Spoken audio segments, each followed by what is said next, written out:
Praise the Lord. Praise the Lord. Hallelujah. Hallelujah. സഭാവിശ്വാസിയായ എബ്രായർക്ക് ലേഖനം 11-ാം അധ്യായം 1-ാം വാക്യം. വിശ്വാസം എന്നത് പ്രത്യാശിക്കുന്നവ ലഭിക്കുമെന്ന ഉറപ്പും കാണപ്പെടാത്തവ ഉണ്ട് എന്ന ബോധ്യവുമാണ്. ഹല്ലേലൂയ. ഹല്ലേലൂയ. ബഹുമാനപ്പെട്ട അച്ഛൻ ശുശ്രൂഷയിൽ വരാൻ പറഞ്ഞ ആ സാഹചര്യത്തിൽ അപ്പോൾ തമ്പുരാന്റെ മുമ്പിൽ എന്തായിരിക്കണം എന്നുള്ളതിനെ കുറിച്ച് ചിന്തിക്കാനും പ്രാർത്ഥിക്കാനും തുടങ്ങി. മനസ്സ് വരുന്നത് മുഴുവൻ വിശ്വാസമാണ്. വിശ്വാസത്തെക്കുറിച്ച് തന്നെ മനസ്സിലേക്ക് വരിക. വിശ്വാസം. ഒടുവിൽ രാത്രി ഞാൻ യേശു പറഞ്ഞു കഴിഞ്ഞ ആ സമയം മുതൽ എനിക്ക് നല്ല പരീക്ഷണമായിരുന്നു. ഏതാ എൻ്റെ വിശ്വാസം പരീക്ഷിക്കുന്ന അവസ്ഥ. അപ്പോഴും തമ്പുരാനെ ആശ്രയിച്ച് കർത്താവേ, ബലഹീനാണ്, ഏറ്റെടുക്കണേ, തകരാനിടയാവരുത്. 36 വർഷം മുമ്പ് സിനിമാ രംഗത്തുനിന്ന് മാറിക്കൊണ്ട് തമ്പുരാന്റെ ഹിതത്തിന് വേണ്ടി ജീവിതത്തെ സമർപ്പിച്ചതാണ്. വഴിവെച്ച് തകരുന്നൊരവസ്ഥ, അല്ലെങ്കിൽ തെറ്റു പറ്റിയെന്ന്, അല്ലെങ്കിൽ പരസ്യമായി ഏതെങ്കിലും രീതിയിലൊരു ഭാരം ഉണ്ടാകുന്ന ഒരവസ്ഥ കർത്താവെ മറ്റുള്ളവർക്ക് ആഘോഷിക്കാൻ ഇടയാവരുത് എന്ന് പ്രാർത്ഥിച്ചുകൊണ്ടിരുന്നു. രാവിലെ ബസ്സേ കയറി ഇങ്ങോട്ട് പോരാൻ കയറുന്നതിന് തൊട്ട് മുമ്പ് എന്നെ പരീക്ഷ പ്രശ്നം പരിഹരിക്കപ്പെട്ടു. ഹല്ലേലൂയ. ഇങ്ങോട്ട് യാത്ര കഴിയുന്നതിന് തൊട്ട് മുമ്പ് എനിക്കൊരു മെസ്സേജ് വന്നു. കാര്യം സാമ്പത്തിക കാര്യമായിരുന്നു. അപ്പം ബാങ്കിൽ നിന്ന് മെസ്സേജ് വന്നു, ഓക്കെ ആയിരുന്നു. ഇല്ലെങ്കിൽ ഞാനിത് കഴിഞ്ഞ് തിരിച്ചു ചെല്ലുമ്പോൾ എൻ്റെ വീട്ടിൽ പ്രശ്നമാവും, നാട്ടിൽ പ്രശ്നമാവുമായിരുന്നു. ഹല്ലേലൂയ. വിശ്വാസത്തെക്കുറിച്ച് പറയുമ്പോൾ നമ്മൾ എൻ്റെ വിശ്വാസം തന്നെ പരീക്ഷിക്കുന്ന ഒരവസ്ഥയിലൂടെ കടന്നുപോകേണ്ട അവസ്ഥ. പക്ഷേ ആ സമയത്തും ഈ കാലം വരെ എന്നെ നടത്തിയ നൽകുന്ന ജീവിതത്തിൽ എനിക്ക് ഉറച്ച ബോധ്യമുണ്ട്. കാര്യം ഏത് സാഹചര്യത്തിലും കർത്താവിന്റെ മുമ്പിൽ യേശു കൊടുത്ത് മുന്നോട്ട് നീങ്ങുമ്പോൾ വലിയ ഗൗരവമായ വിഷയങ്ങളുടെ തന്നെ കടന്നുപോയിട്ടുണ്ട്. അപ്പോഴൊക്കെ അത് കഴിയുമ്പോൾ കർത്താവിനെ മാറ്റപ്പെടുത്താനും നമ്മളെ സാധിച്ചിട്ടുണ്ട്. ഹല്ലേലൂയ. നമ്മളിപ്പോ കേട്ടു, വിശ്വാസം എന്നത് പ്രത്യാശിക്കുന്നവർ ലഭിക്കും, പിന്നെ കാണപ്പെടുന്നവ ഉണ്ട് എന്ന ബോധ്യമാണ്. ഈ ബോധ്യമൊക്കെ നമുക്കില്ലേ? ഇല്ലേ? ബോധ്യമൊക്കെ ഉണ്ട്, നല്ല ബോധ്യമുണ്ട്. കർത്താവ് ഉണ്ടെന്നും കർത്താവ് കൂടെ ഉണ്ടെന്നും അവൻ നടത്തുന്നു ഒക്കെ നല്ല ബോധ്യമുണ്ട്. ബൈബിളിൽ ഇതുപോലെ ചില ബോധ്യമുള്ള ചിലരെ കാണുന്നുണ്ട്. ചിലപ്പോൾ പെട്ടെന്ന് അങ്ങനെ ചിന്തിച്ചു പോയതാ. അതായത് യോഹന്നാന്റെ സുവിശേഷം 11-ാം അധ്യായം 17-ാം അധ്യായം. യോഹന്നാന്റെ സുവിശേഷം 11-ാം അധ്യായം 17 വാക്യത്തിൽ ആരാ? ലാസറിന്റെ സഹോദരന്മാരായ മർത്തായും മറിയും. ലാസർ മരിച്ചു, യേശു വീട്ടിൽ ചെല്ലുന്നു. അപ്പോ സഹോദരി ഭർത്താവ് നീ ഇവിടെ ഉണ്ടായിരുന്നെങ്കിൽ എന്റെ സഹോദരൻ മരിക്കുകയില്ലായിരുന്നു. കർത്താവ് എന്റെ സഹോദരൻ മരിക്കുകയില്ല. വിശ്വാസമായിട്ട് പറഞ്ഞു. കർത്താവ് ഉടനെ തന്നെ അതിൽ പറയുന്നുണ്ട്, അവൻ മരിച്ചില്ല, അവൻ ഉയർത്തെഴുന്നേൽക്കും. പക്ഷെ അത് അവസാനം ഉയർത്തെഴുന്നേൽക്കുന്ന കാര്യമാണ് ചിന്ത വന്നത്. അങ്ങനെ ഇരിക്കുമ്പോൾ കർത്താവ് അവരെ കൂട്ടിക്കൊണ്ട് കുഴിമാടത്തിൽ ചെല്ലുന്നു. ചെല്ലുമ്പോൾ കല്ലെടുത്ത് മാറ്റി വീഴും. അപ്പോൾ ഒരാൾ ചാടി വീഴുന്നുണ്ട്. ആരാ? ഈ വിശ്വാസം ഏറ്റു പറഞ്ഞ വ്യക്തി തന്നെ ചാടി വീണിട്ട് പറയുകയാണ്, കർത്താവേ, ഇത് 4-ാം ദിവസമാണ്. കല്ല് മാറ്റിയാൽ ദുർഗന്ധം ഉണ്ടാവും, മാറ്റരുതേ. തൊട്ടു മുമ്പ് എന്നാ പറഞ്ഞത്? വിശ്വാസം, ഉറച്ച വിശ്വാസം, ദൃഢമായ വിശ്വാസം ഏറ്റു പറഞ്ഞ ആള് വിശ്വാസം പ്രവൃത്തിയിലേക്ക് ആക്ട് ചെയ്യാനായിട്ട് വന്ന ഉടനെ പറയുന്നു, അരുതേ, തുറക്കരുതേ, തുറന്നാൽ നാറ്റം വമിക്കും. ഇതല്ലേ നമ്മുടെ വിശ്വാസം. വിശ്വാസം ഉണ്ടെന്ന് പറയുന്നു. പക്ഷെ കാര്യങ്ങൾ ഞാൻ പറഞ്ഞല്ലോ, എനിക്ക് ഇന്നലെ രാവിലെ ഉണ്ടായി, ഇന്നലെ വൈകുന്നേരം മുതലുണ്ടായ ബുദ്ധിമുട്ട്. നമ്മുടെയൊക്കെ ജീവിതത്തിൽ എന്തെങ്കിലും വിഷയം വരുമ്പോൾ നമ്മൾ എവിടെ നിൽക്കുന്നു എന്ന് നമ്മൾ പലപ്പോഴും നമ്മൾ അത്ര അഭിമാനിക്കൊന്നും വേണ്ട. എന്താ പറഞ്ഞില്ല, അപ്പൊ മൺപാത്രത്തിലാണ് ഈ വിധി. എപ്പം വേണേലും സൂക്ഷിച്ച് കരുതിക്കൊണ്ട് പോയെങ്കിൽ എപ്പം വേണേലും ഉടനെ പോകാം. ഒറ്റ വ്യക്തിക്ക് ആഗ്രഹിക്കാനില്ല. വലിയ വചന പ്രഘോഷകരും വലിയ ശുശ്രൂഷകരൊക്കെ തകർന്നു വീഴുമെന്ന് നമ്മൾ കേട്ടിട്ടുണ്ട്. ജയിലിൽ കിടക്കുന്നവരുണ്ട്. എന്താ കാര്യം? സൂക്ഷിക്കാനുണ്ട്, ശ്രദ്ധക്കുറവുകൊണ്ട് പറ്റുന്നത്. ഞാൻ അതിലേക്കല്ല വരുന്നത്. ഈ വിശ്വാസത്തിന് നമ്മൾ കാണുന്ന ഒന്നിലാണ് അവൾ പറയുന്നത് ഈ കല്ലെടുത്ത് മാറ്റാൻ കർത്താവ് പറയുമ്പോൾ അവിടെ യഥാർത്ഥ വിശ്വാസം ഉണ്ടോ? ഇല്ല. മർക്കോസിന്റെ സുവിശേഷത്തിൽ 4-ാം അധ്യായം, മർക്കോസ് 4, അവിടെ 35 മുതലുള്ള വാക്യത്തിൽ ഇതുപോലെ തന്നെ മറ്റൊരു പ്രഖ്യാപനം നമ്മൾ കാണുന്നുണ്ട്. 4-ാം അധ്യായം 35 മുതൽ. അന്ന് സായനമായപ്പോൾ അവൻ അവരോട് പറഞ്ഞു, നമുക്ക് അക്കരയ്ക്ക് പോകാം. അവർ ജനക്കൂട്ടത്തെ വിട്ട് അവൻ ഇരുന്ന വഞ്ചിയിട്ടാനെ അവനെ അക്കരയ്ക്ക് കൊണ്ടുപോയി. വേറെ വള്ളങ്ങൾ കൂടെ ഉണ്ടായിരുന്നു. അപ്പോൾ ഒരു വലിയ കൊടുങ്കാറ്റുണ്ടായി. തിരമാലകൾ വഞ്ചിയിലേക്ക് ആഞ്ഞടിച്ചു കയറി വഞ്ചിയിൽ വെള്ളം നിറഞ്ഞുകൊണ്ടിരുന്നു. യേശു അമരത്ത് തലയിണ വെച്ച് ഉറങ്ങിയായിരുന്നു. അവർ അവനെ വിളിച്ചു പറഞ്ഞു, ഗുരു, ഞങ്ങൾ നശിക്കാൻ പോകുന്നു, നീ അത് ഗൗനിക്കുന്നില്ലേ? അവൻ ഉണർന്ന് കാറ്റിനെ ശാസിച്ചുകൊണ്ട് കടലിനോട് പറഞ്ഞു, അടങ്ങുക, ശാന്തമാകുക. കാറ്റ് ശമിച്ചു, പ്രശാന്തത ഉണ്ടായി. അവൻ അവരോട് ചോദിച്ചു, നിങ്ങൾ ഭയപ്പെടുന്ന എന്തുകൊണ്ട്? മറ്റൊരുത്തരാണ് അല്പവിശ്വാസികൾ, നിങ്ങൾ എന്തുകൊണ്ട് ഭയപ്പെടുന്നു? നിങ്ങൾക്ക് വിശ്വാസമില്ലേ? എന്റെ കർത്താവരോട് ചോദിച്ചത് അവരോട് അങ്ങനെ ചോദിക്കാൻ കാര്യമുണ്ടാകും. വള്ളത്തിൽ കർത്താവുണ്ട്, ഓർമ്മമുണ്ട്. അത് പോകുന്ന വഴി ശക്തമായ കാറ്റ് വന്നു. ശക്തമായ കാറ്റ് പോലും വന്നു. വള്ളത്തിൽ വെള്ളം അടിച്ച് കയറി. ഇതന്നെ നിങ്ങൾ ഇങ്ങനെ ഇരിക്കുന്നത്? ഞാനാണോ വല്ലാത്തൊരവസ്ഥയിൽ? ഒരു റിയാക്ഷനില്ല, ഒരനക്കവും. ഈ പറയുന്നത് ആ വചനം വന്ന് നിങ്ങളുടെ കൂടെ പറയുമ്പോൾ അത് പറയുമ്പോൾ എന്നാ പറ്റും? നമ്മുടെ വീട്ടിൽ അത് ഉറയ്ക്കും. ആ ഒരു ബോധ്യം നമ്മൾ വരിക. അതിന് വരെ ഇങ്ങനെ ഇരിക്കുക. അതിനിടെ കുറേ ഉറക്കമൊന്നുമുണ്ട്. അതും അതിന്റെ കൂടത്തിൽ നടക്കുന്നുണ്ട്. ഞാൻ ഇന്നലെ കണ്ടൊരു കാര്യം, നമ്മുടെ പ്രധാനപ്പെട്ട ഈ പെസരച്ഛന് മിനിയാന്ന് ഇന്നലെ പട്ടം കിട്ടിയൊരു ഡീക്കൻ്റെ, ഇന്നലെ അച്ഛനായി. അച്ഛൻ്റെ തലേദിവസം വീട്ടിൽ നിന്ന് യാത്ര അയക്കാൻ പോകുന്നു.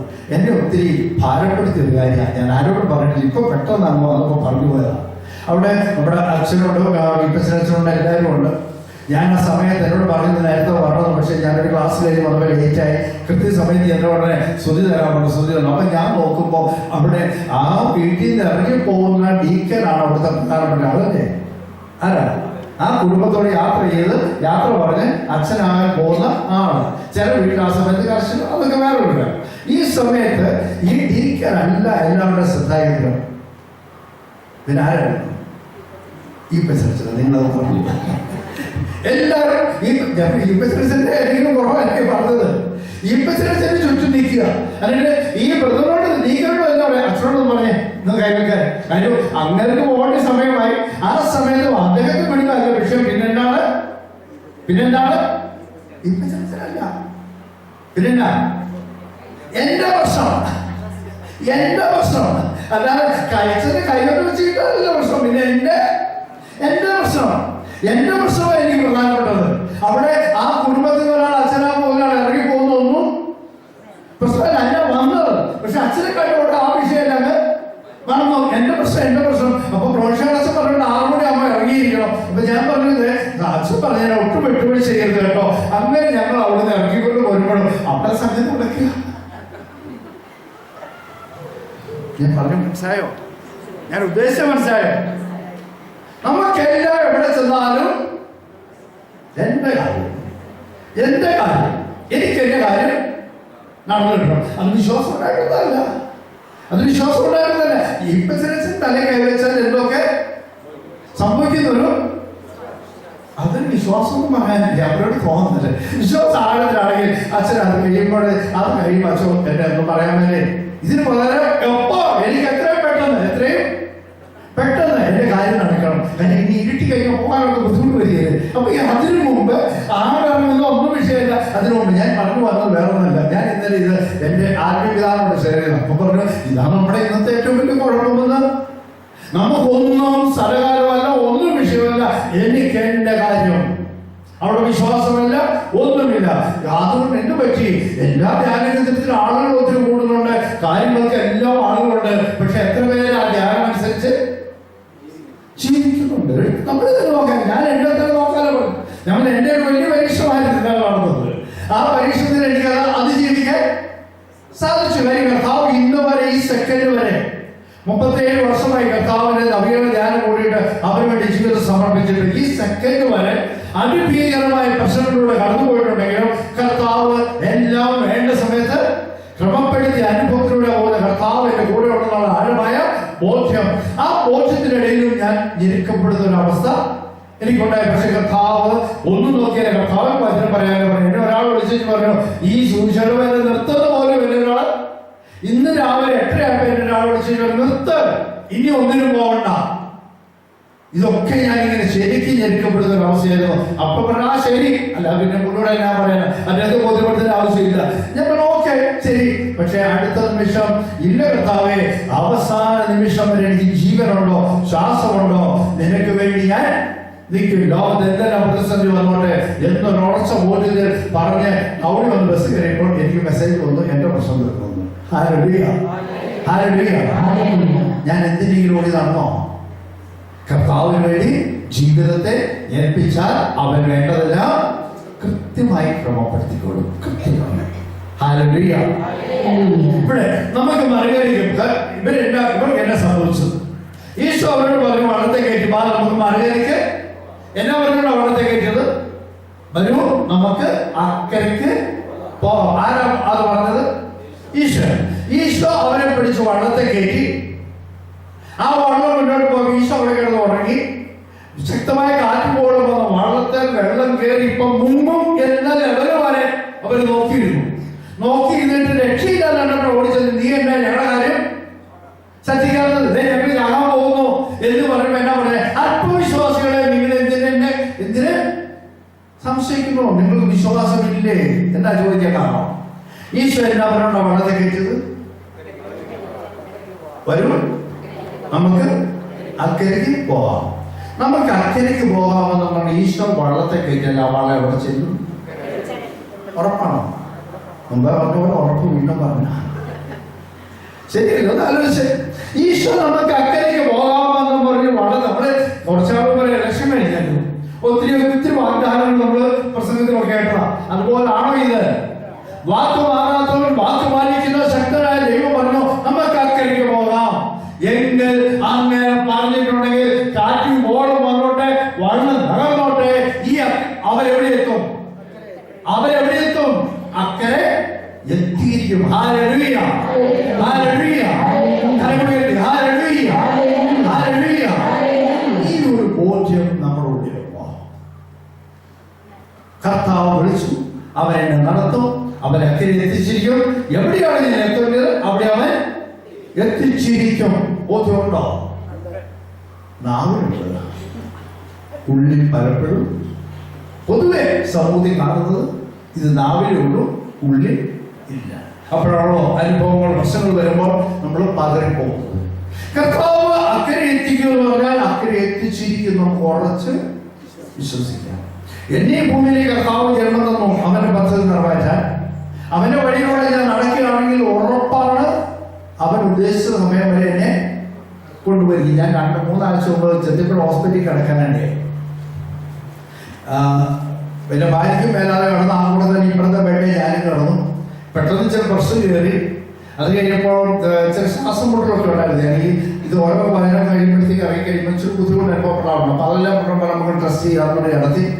കൂർക്കം വലിക്കില്ലാതെ അപ്പോൾ പറഞ്ഞു ഡോക്ടർ പറഞ്ഞു അത് പ്രധാനപ്പെട്ട ഒരു കാര്യമാണ്, ഭയങ്കര ടെസ്റ്റ് ഉള്ളതുകൊണ്ട് ഞാൻ ചെയ്തോളാം പറഞ്ഞു.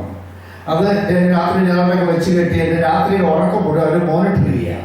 അപ്പൊ ചെയ്യാൻ വരുന്ന ആൾ പറഞ്ഞു, സാർ ഇത് പ്രശ്നമൊന്നുമില്ല, കൂർക്കം വലി കുഴപ്പമൊന്നുമല്ല, പക്ഷെ കൂർക്കം വലിക്കുമ്പോൾ ഈ ഓക്സിജൻ നമ്മുടെ ശരീരത്തിലേക്ക് ആവശ്യമുള്ളത് കിട്ടാതെ വരുമ്പോൾ ഓക്സിജൻ ശരീരത്തിലില്ലെങ്കിൽ അവിടെ നെഗറ്റീവ് രാസപ്രവർത്തനങ്ങൾ നടക്കുന്ന ആളാവും. അതുകൊണ്ട് ശരീരത്തിന് പല രോഗങ്ങളുണ്ടാവും. പിന്നെ ഈ വലിക്കുമ്പോൾ പെട്ടെന്ന് ചിലപ്പം നമ്മുടെ ഈ ശ്വാസനാളം അടയാൻ വഴിയുണ്ട്. അടഞ്ഞാൽ ചിലപ്പോൾ തുറന്നില്ലെങ്കിൽ നേരെ വെക്കുമ്പോൾ അറ്റാക്ക് ഉണ്ടായിരുന്ന ആളുകൾ പറയും ഇങ്ങനെ ഞാൻ പറഞ്ഞു എന്നെങ്കിലും ആവട്ടെ ചെയ്തോളാൻ പറഞ്ഞു. ചെയ്ത് കഴിഞ്ഞ് പിറ്റേ ദിവസം ഡോക്ടർ നോക്കിയിട്ട് സിവിയർ കേട്ടോ 45 പോയിന്റ് കണ്ടെടുത്ത് അല്ല 5 പോയിന്റ് കണ്ടെടുത്ത് എനിക്ക് 45. എന്നിട്ട് എന്നെ മാപ്പ് കാണിച്ചു. ഇടയ്ക്ക് 2 പ്രാവശ്യം ഞാൻ ശ്വാസം എടുക്കുന്നില്ല. അത് എല്ലാം കഴിഞ്ഞ ഡോക്ടറിനോട് പറഞ്ഞു ഒരു വിഷയം പിടിപ്പിച്ചു വേണമെങ്കിൽ ഉറങ്ങാൻ പറഞ്ഞു. ഞാൻ എന്താ വെച്ചാൽ എന്നാ മിഷനാണ് അത് ഓക്സിജൻ തള്ളുന്നത്, ഓക്സിജൻ കിട്ടുന്നില്ല, ഓക്സിജൻ തള്ളുന്ന മിഷനാണ്. അത് ഇങ്ങനെ രാത്രി പിടിപ്പിച്ചേച്ച് കിടന്ന് ഉറങ്ങിയാൽ കുഴപ്പമൊന്നുമില്ല. 1-2 ദിവസം കഴിയുമ്പോൾ ഓട്ടോമാറ്റിക് പരിഹായിക്കോളും. ആ മിഷീൻ കറണ്ടെന്നുള്ളതാണ്, അതിനോട് കുത്തി വെച്ചാൽ മതി. ഞാൻ ചോദിച്ചാൽ അതിനെന്നാ ആവും? അതിന് വില ഇത്രേ ഉള്ളൂ, 55,000 രൂപ വേണമെന്ന് പറഞ്ഞു. ഓക്കെ, അതവിടെ കേട്ടെ. ഇനി അടുത്ത കാര്യം എന്നാ അപ്പൊ പറഞ്ഞു മൂക്കിൽ എല്ലാ ദിവസവും രാത്രി സ്പ്രേ അടിക്കണം ക്ലിയർ ആകാൻ വേണ്ടി ഇതൊക്കെ പറഞ്ഞു. അപ്പം ഞാനിത് ഒരാളോട് എനിക്ക് വളരെ വേണ്ടപ്പെട്ട ഒരാളോട് ഞാൻ ഇതിനെ ഷെയർ ചെയ്തിട്ട് എന്നോട് പറഞ്ഞു, കുമ്പസാരിച്ച് ഒരുക്കോളാം കുമ്പസാരിച്ച് ഒരുക്കോളാം പറഞ്ഞു. എന്നാ കാര്യം?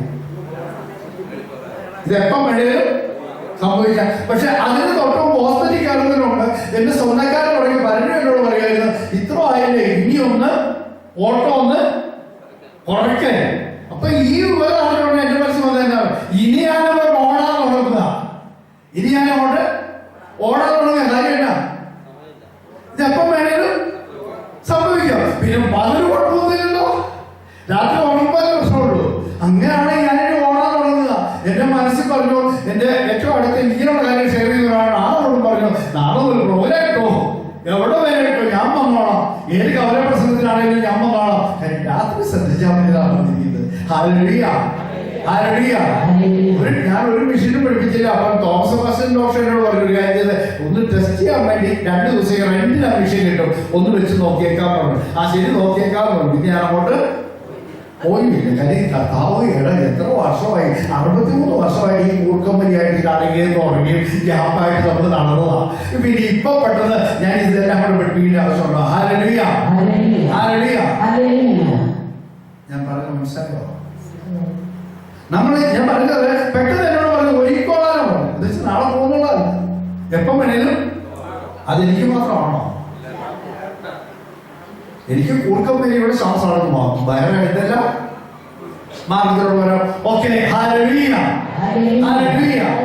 ഈ ഒരു വിശ്വാസം കുറവാണ് നമ്മുടെ സമൂഹത്തിൽ ഇന്നത്തെ ഏറ്റവും വലിയ. പക്ഷെ എല്ലാവരും വിശ്വാസം ഉണ്ടെന്ന് പറയും, പക്ഷെ വിശ്വാസത്തിന്റെ പ്രവൃത്തികൾ നമ്മളിത് ഉണ്ടാകുന്നില്ല. പ്രത്യേകിച്ച് സ്ത്രീകൾ എല്ലാ കാര്യങ്ങളും നീക്കി. ഒരു വിഷയം വന്നാൽ അന്നേരെ ടെൻഷനായി, പ്രശ്നമായി, ഭർത്താവിനെ കുറ്റപ്പെടുത്തുന്നു, മക്കളെ കുറ്റപ്പെടുത്തുന്നു, വീട് നാരകമാക്കി മാറ്റിക്കൊണ്ടിരിക്കേണ്ട ഒരു ചെറിയ വിഷയമുള്ള ആ സമയത്ത് എന്റെ കർത്താവ് കൂടെ ഉണ്ടെന്നൊരു ബോധ്യം എന്തുകൊണ്ടുണ്ടാകാത്തത്?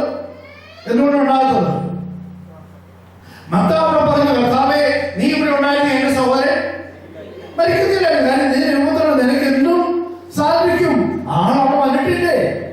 ആളവിടെ ഉണ്ടല്ലോ. അത് ആ യേശോ പറഞ്ഞത് കല്ലെടുത്ത് മാറ്റാൻ. അപ്പൊ പറഞ്ഞ അടുക്കല്ലേ നാറ്റം ഉണ്ടാവുന്നത്. ഇത്രേ ഉള്ളൂ നമ്മൾ ഈ പറയുന്ന വിശ്വാസം. ഉള്ളിലേക്ക് ഒരു വിശ്വാസം ഉണ്ടാൻ വേണ്ടി എന്താ അല്ല ഈ ഒരു ഭാഗത്ത് കുറെ നേരമായിട്ട് ഇങ്ങനെ അങ്ങോട്ടും ഇങ്ങോട്ടും ശ്രദ്ധ. അപ്പൊ അവർ കുറെ പേരെങ്കിലും ഒന്നുണ്ടായി വെച്ചാൽ അവിടെ എന്നാ സംഭവിച്ചത്? നമ്മളിവിടെ വിശ്വാസം പറഞ്ഞോണ്ടിരിക്കുക. നമ്മൾ ഇങ്ങനെ കൈ കെട്ടി അവിടെ എന്താ ഇവിടെ എന്താ അങ്ങോട്ട് എന്താ എല്ലാം നോക്കിയിരിക്കുക. കുറച്ചുകൂടെ ബലപ്പെട്ടിരുന്നേ.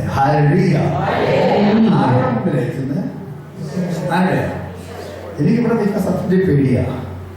ആ തമ്പുരാനെ കൊണ്ട് നിൽക്കാനായിട്ട് ഞാൻ യോഗ്യതയില്ല. പക്ഷെ ഈ കർത്താവ് ജീവിക്കുന്ന തമ്പുരാൻ, പൊണ്ണ് തമ്പുരാൻ നമ്മുടെ മുമ്പിൽ സർവ്വമഹത്വത്തോടെ എഴുന്നള്ളിയിരിക്കുമ്പോൾ അവന്റെ മുമ്പിൽ എന്താ ഇങ്ങനെ ലാഭത്തോടെ അവിടെ നോക്കി ഇവിടെ നോക്കിയിരിക്കുന്നത്? കർത്താവ് ഇത് കാണുന്നുണ്ടോ?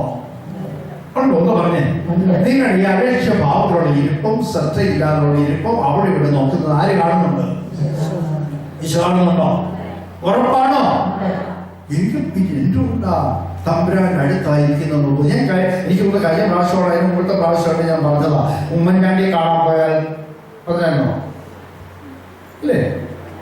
ഉമ്മൻചാണ്ടിയെ കാണാൻ പോകുമ്പോൾ അമ്മ മക്കളോട് പറയും, മുഖ്യമന്ത്രിയുടെ അടുത്തോട്ടാ പോകുന്നത്, മിണ്ടരുത്, അനങ്ങരുത്, ശ്രദ്ധിക്കരുത്, ബിസ്ക്കറ്റ് എൻ്റെ ദാഹിക്കുന്നു, ഒന്നും മിണ്ടരുത്. ആരും ഉമ്മൻചാണ്ടിയെ അടുത്തോട്ടാണ് പോകുന്നത്. കാര്യം ഉമ്മൻചാണ്ടി കേരളത്തിലെ മുഖ്യമന്ത്രിയാണ്. ഇവിടെ ആരെടുത്താണ് വന്നത്? ഈ ഉമ്മൻചാണ്ടി അതിന്റെ സർവ്വതിനെ സൃഷ്ടിച്ച പൊന്നു തമ്പുരാന്റെ അടുത്ത് വരുമ്പോൾ എന്തുകൊണ്ടാണ് ഈ ശ്രദ്ധയില്ല വരുന്നത്?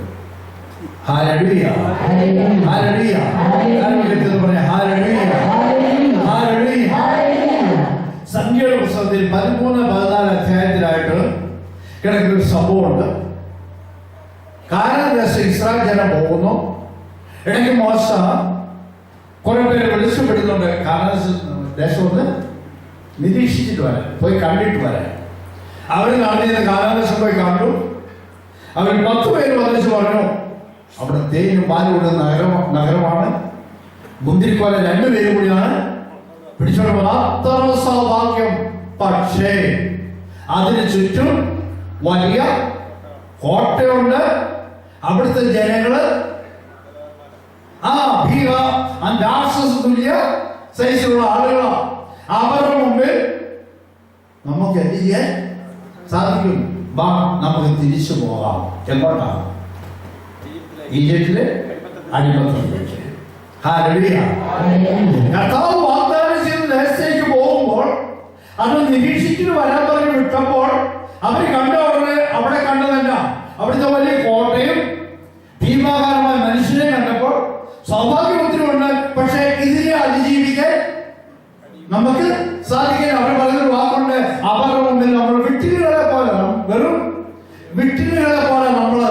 പക്ഷേ അവിടെ രണ്ടുപേരും മുന്നോട്ട് വന്ന് പറയുന്നുണ്ട്. എന്താണ്? കാലേബും ജോഷുവയും മുന്നോട്ട് വന്ന് പറയുന്നു 14 അവിടുന്ന് നമ്മളെ അങ്ങോട്ട് നയിക്കുകയും തേനും പാലും ഒഴുകുന്ന ദേശം നമുക്ക് നൽകുകയും ചെയ്യും. കാരണം കർത്താവാണ് നമ്മളെ അങ്ങോട്ട് അയച്ചത്. Hallelujah, hallelujah. കർത്താവാണ് എന്നെ അങ്ങോട്ട് അയച്ചതെങ്കിൽ അവിടെ രാക്ഷസന്മാരുണ്ടായിക്കോട്ടെ, വലിയ കോട്ട ഉണ്ടായിക്കോട്ടെ, ഇതിനെല്ലാം അതിജീവിക്കാൻ ആർക്ക് സാധിക്കും? ആർക്ക് സാധിക്കും? എനിക്ക് സാധിക്കും. ദൈവത്തിനല്ല, എനിക്ക് സാധിക്കും. കാര്യം കർത്താവാണ് എന്നെ അയച്ചത്. അവൻ എന്റെ ഉള്ളിൽ സർവ്വമാകുന്നതോടുകൂടി വാഴുന്നുണ്ട്. ജീവനോടെ പൊന്നുന്നവരാണ് അവൻ. എന്റെ നിങ്ങളുടെ ഉള്ളിൽ ജീവനോടെ വസിക്കുന്നെങ്കിൽ അതിന്റെ മുമ്പിൽ എന്തെങ്കിലും അസാധ്യമുണ്ടോ? ഉണ്ടോ? ഈ കാലം പറയുന്നത് കർത്താവ് 9-ാം വാക്യം, കർത്താവ് നമ്മോട് കൂടെ ഉണ്ട്, അവരെ ഭയപ്പെടേണ്ട ആവശ്യം ഇല്ല. ഹല്ലേലൂയ. നമുക്കിത് പറ്റിയെങ്കിലും വേറെ വലിയ പ്രശ്നം എന്താണെന്നറിയോ? നമ്മുടെ ഉള്ളിൽ ഒത്തിരി ഭയം കിടക്കുക. നമ്മുടെ ഉള്ളിൽ ഒത്തിരി ഭയം കിടക്കുക. നമുക്ക് നമ്മളിലേക്ക് നോക്കിയാൽ കിടക്കുന്ന നമ്മളിൽ ചില ഭീകരമായ പറഞ്ഞ പോലെ രാഷ്ട്ര തുല്യരായ ആളുകൾ വലിയ കോട്ടയൊക്കെ നമ്മുടെ ഉള്ളിൽ കിടപ്പുണ്ട്. പ്രശ്നങ്ങള് ഒരിക്കലും മാറിയില്ലാന്ന് പറയുന്ന പ്രശ്നങ്ങള്, ബുദ്ധിമുട്ടുകള്, ഇതൊക്കെ രാക്ഷസന്മാരായി വലിയ കോട്ടയെ നമ്മുടെ മുമ്പിൽ നിൽക്കുക.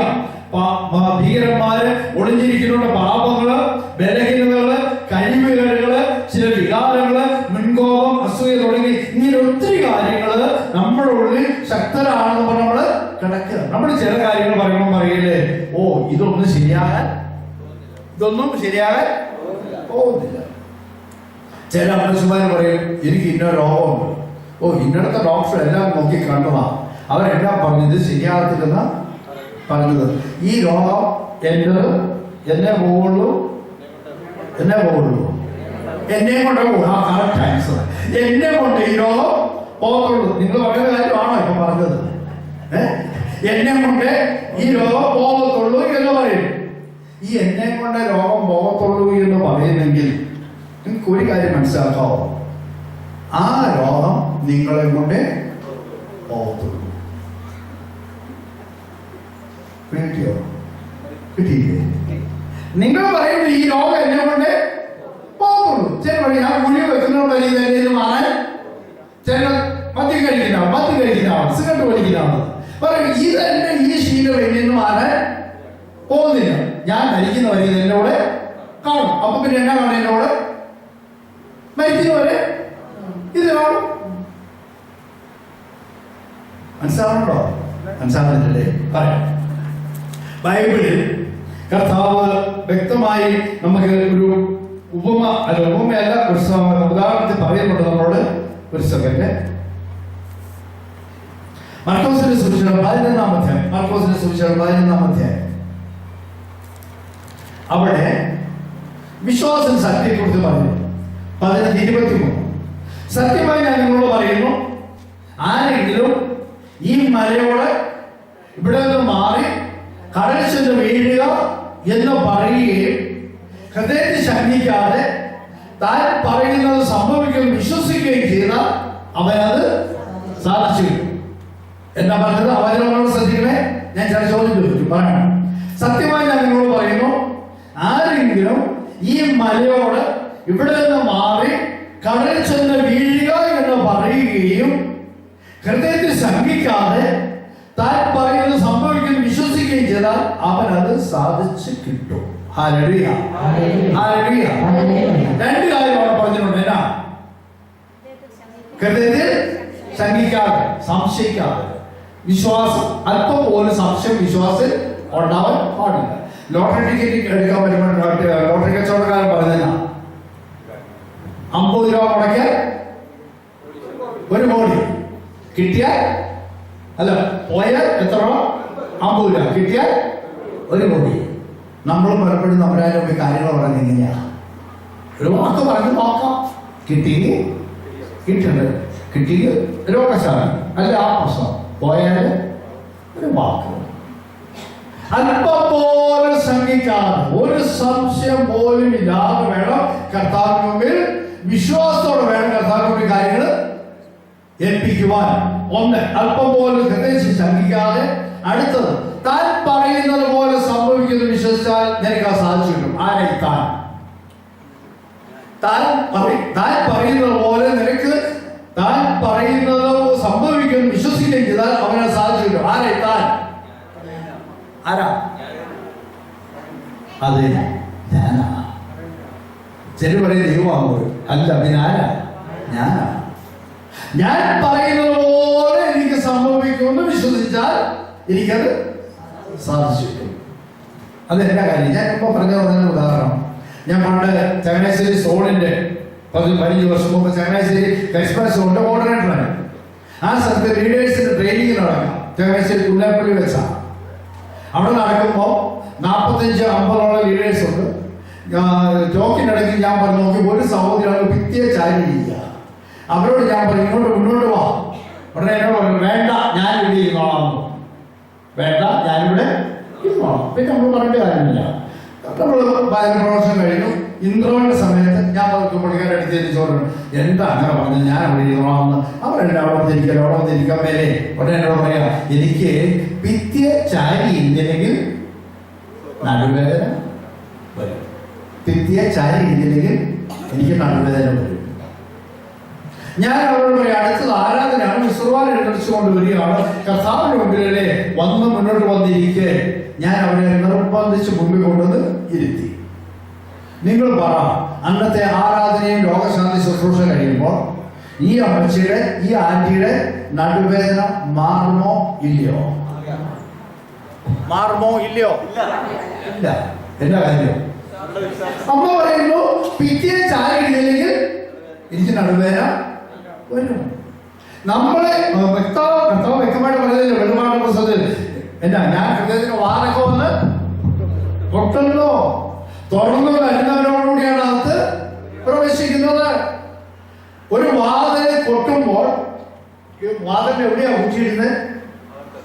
അകത്തന്നെ. അകത്ത് ഊറ്റിയിടുമ്പോൾ പുറത്തുനിന്ന് കൊട്ടുന്ന ആൾക്ക് എന്നെ ചെയ്യാൻ സാധിക്കും? കൊട്ടുക മാത്രമേ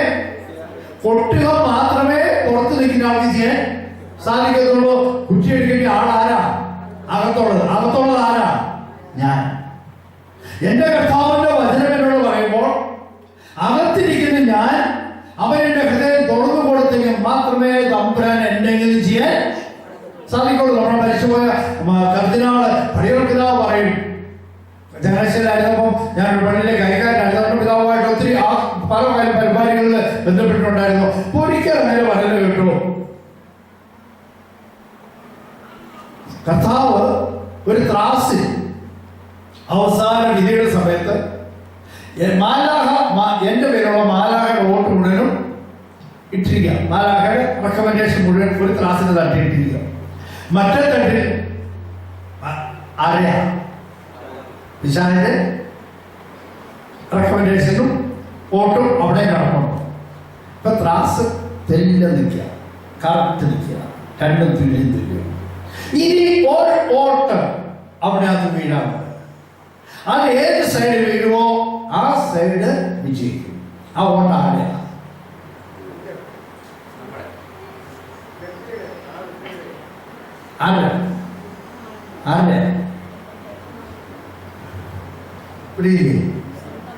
അല്ല മൊത്തം ഇവിടെ ആകെ 3-4 പേരിനോട് പറയുന്നുണ്ട്. ബാക്കി എല്ലാവരും ഇങ്ങനെ കൺഫ്യൂഷൻ. അത് ആരുടെയാ? കർത്താവിൻ്റെയാണോ, കാവൽമാലാഖാരനാണോ, പേരിന്റെ കാരണക്കാരനാണോ, അതോ അത്ഭുതസൂര്യാണോ, അതോ ഏതെങ്കിലും നമ്മൾ നോയൽ നടത്തിയ ഒരു വലിയൊരു ആണോ വന്ന് വോട്ടിടാൻ വരുന്നത് നോക്കിയിരിക്കുക. അവരാരും വോട്ടിടാൻ പറ്റിയല്ല. പിന്നെ ആറോട്ടാ?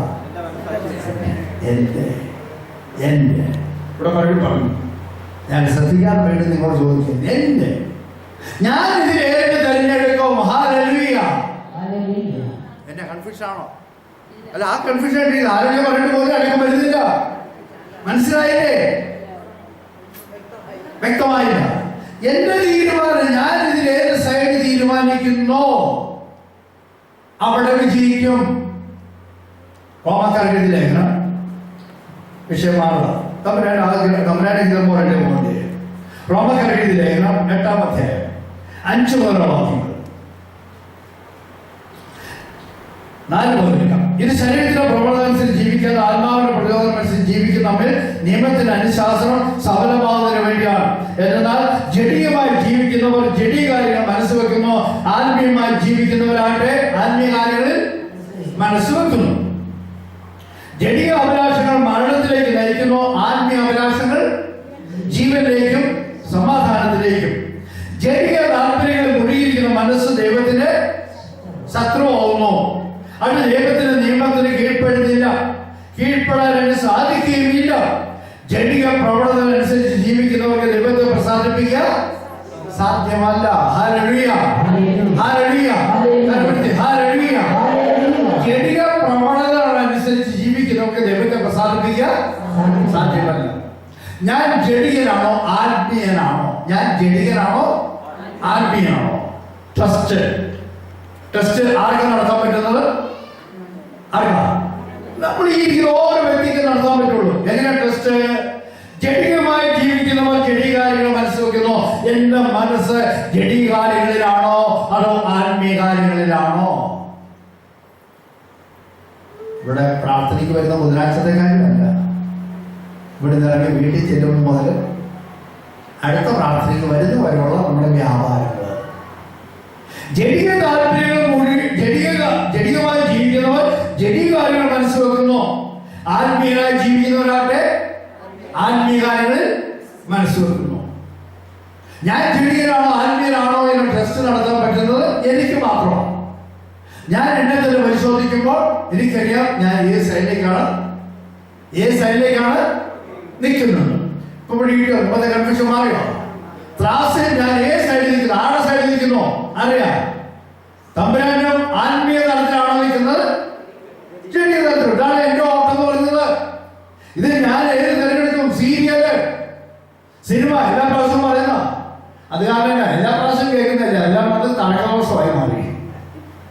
സിനിമ കേൾക്കുന്നില്ല, പിന്നെ തടക്കദോഷമായി, പിന്നെ അത് മാറ്റേണ്ട ആവശ്യം ഇല്ല. ഞാൻ ചോദിക്കട്ടെ, ഈ പ്രോഗ്രാമുകളിൽ ഈ ശുശ്രൂഷ വരുന്നവർ സീരിയല് കണ്ടുകൊണ്ടിരുന്നു, അതിനി കാണാൻ തീരുമാനിച്ചതെന്ന് കൈകെടുത്താവും. കണ്ടുകൊണ്ടിരുന്നു, ഇനി കാണത്തില്ല തീരുമാനിച്ചത്. ഇനി താത്ര സീരിയൽ ഒരിക്കലും കാണാത്തൊരു കൈകെടുത്താവും. താത്ര ഇത് രണ്ടും പെടാതെ കടപ്പുണ്ട്. ഇതിനകത്ത് ബാധിക്കണം. അവരെ കൊണ്ട് കൈ പൊത്തിക്കുന്നത് ശരിയല്ലോ. ഇവിടെ ശുശ്രൂഷയ്ക്ക് വന്നു കഴിയുമ്പോൾ തെറ്റെന്ന് ബോധ്യം കണ്ടുകൊണ്ട് വരും, നിർത്തി. അതൊരു ഭാവം. രണ്ടാമതോ അവര് നേരത്തെ കണ്ടിട്ടില്ല, ഇപ്പോഴും കാണുന്നില്ല. പിന്നെ അല്ലാതെ ഇരിക്കുന്നവരുണ്ട്, അവരെല്ലാം ഇപ്പോഴും കണ്ടുകൊണ്ടിരിക്കുന്നത്. നമ്മൾ ആർക്കാണ് പ്രാധാന്യം കൊടുക്കുന്നത്? ആർക്കാണ് ഉത്തരം പറയണ്ട. ഹൃദയം ശരിക്കും ഉള്ളിലുള്ള കാര്യം പരിശോധിക്കും. ആർക്കാണ് നിങ്ങളുടെ ചോദ്യം പ്രാധാന്യം കൊടുക്കുന്നത്? കർത്താവിനാണോ അതോ തിന്മശക്തിക്കാണോ? ജഡീകതയ്ക്കാണോ ആത്മീയതയ്ക്കാണോ? ഈ കഴിഞ്ഞ പ്രാവശ്യമാണ് ഞാൻ ചോദിച്ചില്ലേ, നമുക്കെല്ലാം സ്വർഗത്തിൽ പോകണ്ടേന്ന് ഇല്ലേ? നമുക്കെല്ലാം സ്വർഗത്തിൽ പോകണം. അതിന്റെ അടുത്ത് തന്നെ ഞാൻ ചോദിച്ചത്, ഇപ്പൊ പോകുന്ന പോലെ പോയ സ്വർഗത്തിൽ പോകാൻ പറ്റുമെന്ന് ചോദിച്ചപ്പോൾ എല്ലാവരും ഉത്തരം പറഞ്ഞു പറ്റത്തില്ലെന്ന് പറഞ്ഞു. ഇതാണ് നമ്മുടെ തിരിച്ചറിവ്. അപ്പൊ നമ്മൾ എവിടെയാണ് പിടിക്കോ? ആത്മീയതരാണോ ജഡീകതരാണോ? എന്റെ പിള്ളേര് ചുമ്മാ ഇരുന്ന് കേട്ടോണ്ട് പോകാനല്ല അവിടെ വരേണ്ടത്. നിർക്കിയോ അവസ്ഥ